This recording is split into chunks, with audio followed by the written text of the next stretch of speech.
বাংলাদেশ দল গত ২৫ বছর কোনো লেগ স্পিনারকে বিশ্ব আসরে খেলায় নাই। এই প্রথম খেলানোর সাহস করলো, সে অভূতপূর্ণ রেজাল্ট এনে দিল। সাইফুদ্দিনের মতো পুরনো প্লেয়ারকে রিপ্লেস করে তানজিম সাকিবের মতো পেসার, যার কিনা এখনও জাতীয় দলে জায়গা পাকা না, সাহস করে তাকে দলে নেওয়া হলো। শরীফুলের মতো ডাক সাইডে পেসারকে বসিয়েই খেলানো হলো, ফলাফল হাতে নাতে। গত ম্যাচের পর শান্তকে ডিপেন্ড করার সুযোগ তেমন নাই, বাট স্টিল ক্রিকেট খেলাটা তো শুধু একটা ম্যাচের মধ্যে সীমাবদ্ধ না।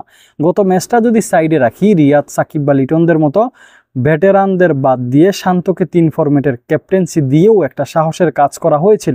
শান্তর ব্যাট হাতে অফার বা গত ম্যাচের বলদামিটা বাদ দিয়ে যদি ওভারঅল চিন্তা করেন, গত 6 মাসে 3 ফরম্যাটেই ক্যাপ্টেন হিসেবে শান্তর ঝুলিতে অনেক অর্জন আছে, সে একেবারেই ফেল করেনি। আরও আগের কথা যদি বলি, 2007 বিশ্বকাপে সাকিব, তামিম, মুশফিক বা 15 বিশ্বকাপে সৌম্য, সাব্বির, তাসকিনকে চান্স দেওয়াটাও ফলপ্রসূ ছিল। 2015 সালে মুস্তাফিজকে ভারত সিরিজে নেট বোলার থেকে জাতীয় দলে খেলায় দেওয়ার সাহস দেখানোটাও অভাবনীয় রেজাল্ট দিয়েছিল। আমাদের ক্রিকেটিং স্টাইলটা ধীরে ধীরে স্পিনার থেকে পেসার কেন্দ্রিক হয়েছে। ক্রিকেটার হাব মিরপুরের দানক্ষেত থেকে সিলেট, চিটাগাংয়ের ব্যাটিং স্বর্গে নেওয়া হয়েছে। এগুলোও বাংলাদেশের প্রেক্ষাপটে বেশ সাহসের কাজ। আমার পয়েন্টটা সিম্পল, বাংলাদেশ ক্রিকেট বোর্ড যখনই সাহস দেখিয়েছে, সাহসী কোনো সিদ্ধান্ত নিয়েছে, সেটা রেজাল্ট দিয়েছে।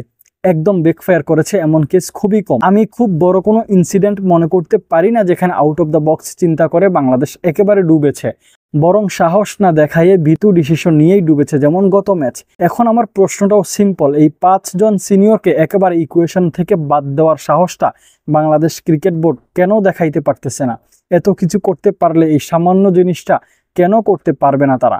বোর্ড কেন কয়েকজন বুড়ো আদমরা প্লেয়ারের কাছে বন্দী হয়ে থাকবে?